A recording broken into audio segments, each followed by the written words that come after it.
our vlog today. As part of our fertility journey, I am sharing my miscarriage story. Now I know that's something super personal, and I wanted to share it because I want to destigmatize miscarriage and delayed fertility. I'm not giving it the power to call it infertility because I believe that God is greater than anything that we face, so I may be calling things delayed fertility from now on out. But anyways, so here is my miscarriage story. So I actually have two, unfortunately. The first one was at around 5 weeks. So on Halloween of 2018, last year, I found out I was pregnant and I was super excited.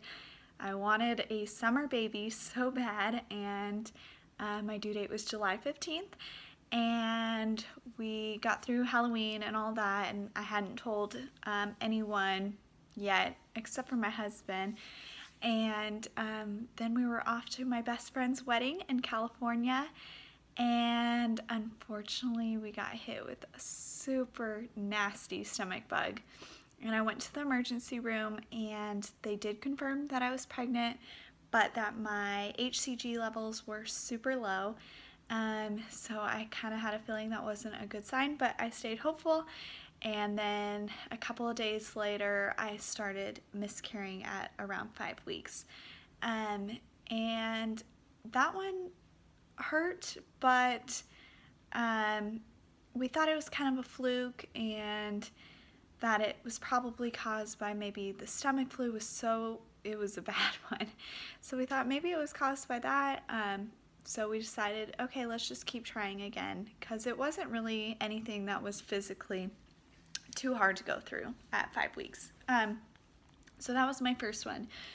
3 weeks later, we found out we were pregnant again. I think it was December 1st,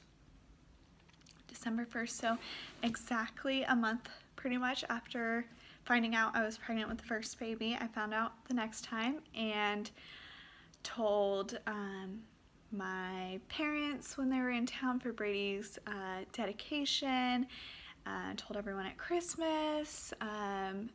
It seemed like a normal pregnancy. I was dealing with hyperemesis again, which is extreme morning sickness. And everything seemed good. I made the announcement on Facebook. We had the ultrasound, confirmed a healthy heartbeat. Baby was growing ahead of normal. So I thought everything was right on track. It was going to be another healthy pregnancy just like Brady was. So my mom actually came out when I was about 11 and a half weeks just to help me through the hyperemesis because I was having a hard time taking care of Brady and taking care of the house.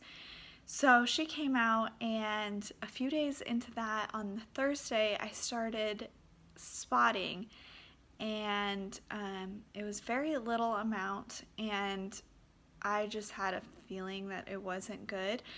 But we checked in with the doctor. I got an appointment right away for an ultrasound, and baby was growing right on track. It was growing big, had a strong heartbeat, everything looked normal. So we went home for the weekend, just kind of took it easy. I was put on bed rest at that point, and took it easy for the next couple days. Then on Sunday, I started bleeding a lot.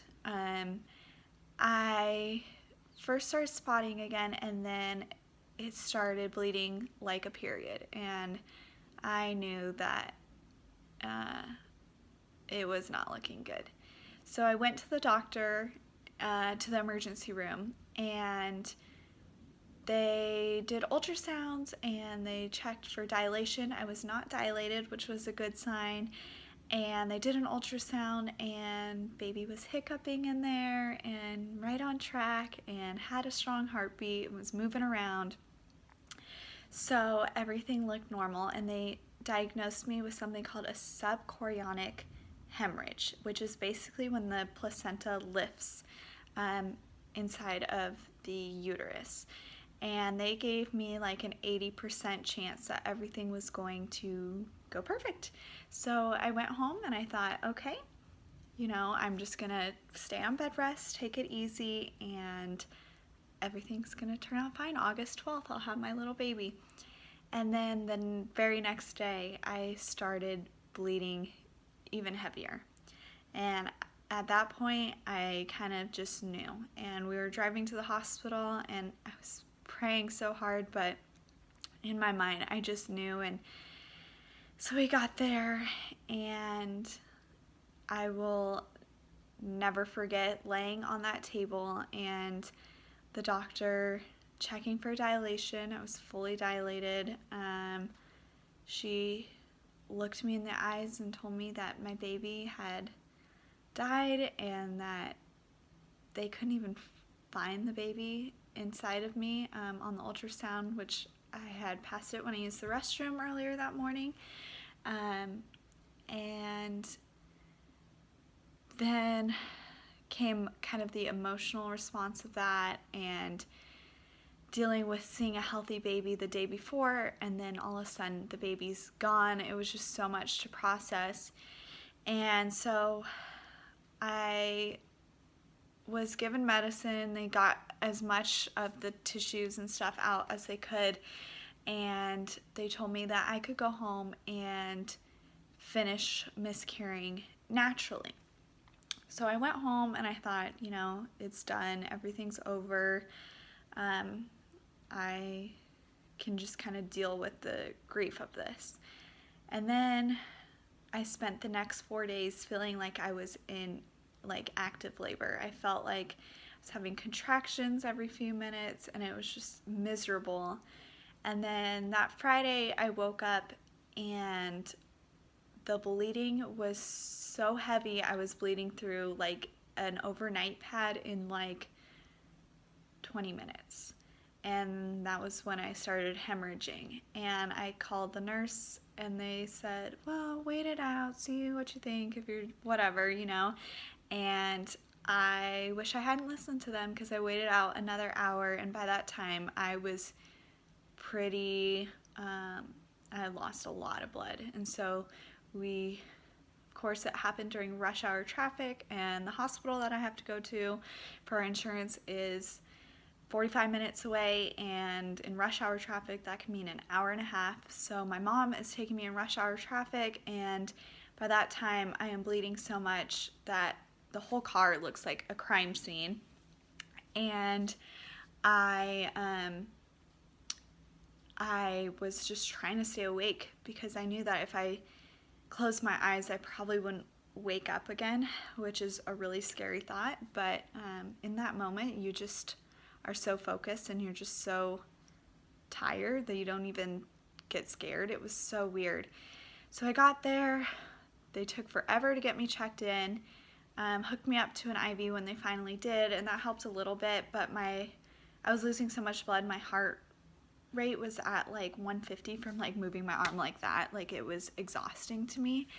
And I had dangerously low hematocrit levels, and so I had to get a blood transfusion. But first they had to stop the bleeding, and I was having blood clots the size of a small baby, so it felt like I was at the end of labor and I had to like push out a baby, and it was blood clots that were coming out, which is really graphic. I'm sorry, but you know, when I was going through this, I never knew what people went through, so I want to be open so that you know you're not alone if you are going through something really traumatic and scary like this. But anyways, they wheeled me in for an emergency D&C, and I will never forget how fast the doctors and surgeons and stuff were working to get me like stabilized and get me ready to get the surgery.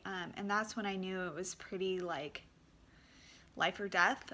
So they wheeled me in for an emergency D&C, and I got that done, and pretty much all the bleeding stopped there. And then I just had to recover from the anemia and recover mentally. It left me with a lot of anxiety and a lot of fear of something medically going wrong, which I'm going to post a video too about my mental health journey through all this, because I think that's something else that we don't talk about enough with miscarriage is how much our mental health is affected, whether it's the depression of losing the baby or anxiety after a traumatic miscarriage like I went through. But yeah, I'll save that for another video. But I would have never guessed that miscarriage could be as traumatic as it was. I had done a little bit of reading in the midst of it, and it seemed like, oh, in 2 days you'll be back to feeling normal and you'll be doing great and everything will be perfect. And as far as like your physical health goes. And it took me probably about a month and a half, 6 weeks, I'd say, for the anemia to get better. I was scared to leave my house. I was scared to leave my bed for the first week to even go to the bathroom. My heart rate was super high. I was super nauseous from all the medicine that they gave me. They pump you with some crazy medicines during miscarriage. I was given fentanyl. I was given all these really strong drugs, and so they had to leave my system. And so that first 2 weeks after, I just felt really gross and tired and nauseous and horrible. And you're dealing with the pregnancy leaving, the hormones leaving your body, and some other things. If you have a later miscarriage like I did, I was about 12 and a half weeks. It's possible to have some kind of postpartum things happen. I had milk come in. I had my hair fall out. It's still falling out. I still have that line on my stomach that you get when you're pregnant, and that's why I've been spray tanning a lot lately. But yeah, there's all these things that I would have never guessed because I don't see enough of people talking about it, and I understand it's really painful to talk about, but I think that if you're able to talk about the things that are hard in your life, I think it's great too, because it helps other people go through things. And that's why I'm choosing to talk about all these things, because I'd like to help someone going through something so hard and be encouraging that you can come out the other side better. I mean, this miscarriage was so tough, but it forced me to become a stronger person. It forced me to become stronger in my faith. It forced me to become a healthier person physically. It helped me to realize how important the relationships in my life are.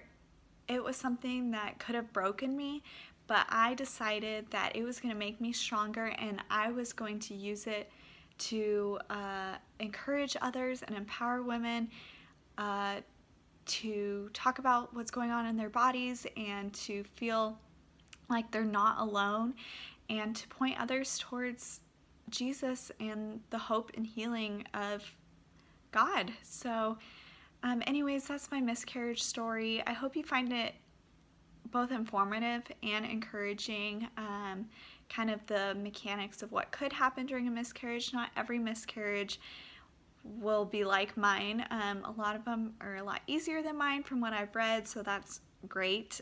But if you are going through something that is really scary, like I went through, talk to your OB, talk to a counselor. That's been the hugest thing for me, and reach out to me. I'd love to talk with you and pray with you through all these things that you're going through, and it doesn't even have to be miscarriage or delayed fertility related. If you're just going through something hard, all these things that I'm talking about can be applied to any hard situation. Finding your strength in God, finding your strength in your family and friends, empowering other women, these can all be drawn upon from any hard experience. So anyways, I hope you enjoyed. The next couple weeks I have some big things, so you'll want to subscribe and stay tuned for those.